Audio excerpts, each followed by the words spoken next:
မင်္ဂလာပါ KGN YouTube channel ကနေပြီးကြိုဆိုပါရစေဒီနေ့ရဲ့အပြောင်းအရွှေ့သတင်းတွေမှာတော့ Manchester United အသင်းက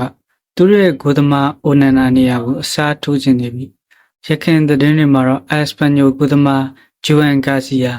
ဘန်လီဂိုးသမား Jane Truffle တို့ကိုပြစ်မှတ်ထားရမှာယခုမှာတော့ Aston Villa ဂိုးသမား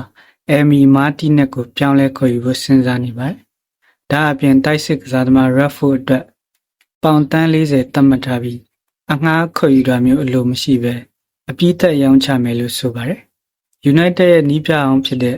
Eric Ten Hag ကတော့သူကင်တွယ်တော့မဲ့ Bayer Leverkusen အသင်းအတွက် Anthony နဲ့ Garnacho တို့ကိုအလိုရှိနေတယ်လို့ဆိုပါတယ် Garnacho ကိုတော့ Napoli အသင်းနဲ့ Atletico အသင်းတို့ကခေါ်ယူခြင်းနေပါတယ် Liverpool အသင်းကတော့သူတို့လိုချင်နေတဲ့ Bayer Leverkusen အသင်းရဲ့ကွင်းလယ်ကစားသမားFlorian Wirtz အတွက်ဒုတိယအကြိမ်ကန်လန့်ခဲ့ရမှာတော့ပယ်ချခံလိုက်ရပါတယ်။ Leverkusen အသင်းကတော့သူတို့ကစားသမားအတွက်ယူရိုတန်း150အလိုရှိနေပါတယ်။ Chelsea အသင်းကတော့ Ipswich Town ရဲ့တိုက်စစ်မှု Liam Delap ကိုတန်း30နဲ့ခေါ်ယူပြီးနောက်ထပ်တိုက်စစ်မှုဖြစ်တဲ့ Sporting အသင်းရဲ့ Victor Gyökeres ကိုခေါ်ယူဖို့စုံစမ်းခဲ့တယ်လို့သတင်းတွေမှာဖော်ပြနေပါတယ်။ Sporting အသင်းကတော့ရော်ချင်းငွေ65တန်းပေးရင်ဘယ်အသင်းမဆိုထွက်ခွာခွင့်ပေးမှာပါအာဆင်နယ်အသင်းကတော့တိုက်စစ်မှုနေရာအတွက်ရခင်ဗစ်တာယောဂရက်ကိုစဉ်းစားထားရမှာအာဗီလိုက်ဇ်ရဲ့ဘင်ဂျမင်ဆက်ကိုပြောင်းလဲခေါ်ယူသွားဖို့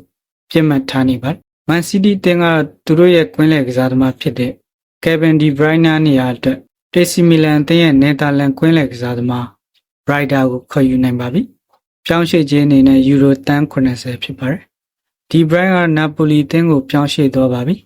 နာပိုလီအသင်းမှာတစ်နှစ်လောက်ခလာစားယူရို12တန်းအထိရရှိမှာပါစပါအသင်းကတော့ဒီရက်ပိုင်းအတွင်းမှာသူတို့အသင်းရဲ့နီးပြဖြစ်သူ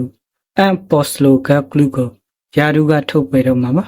ဒီယာဒီမှာယူရိုပါလိဖလားကိုရယူနိုင်ခဲ့ပေမဲ့ပရီးမီးယားလိရဲ့အခြေအနေကိုကြိုက်နေတဲ့ခြင်းမရှိတာကြောင့်လို့ဆိုပါတယ်ကျွန်တော်ရဲ့ channel ကိုကြိုက်နေတဲ့ဆိုရင်တော့ subscribe လေးနှိပ်ပြီးအားပေးသွားနိုင်ပါတယ်အားလုံးကျေးဇူးတင်ပါတယ်ဗျ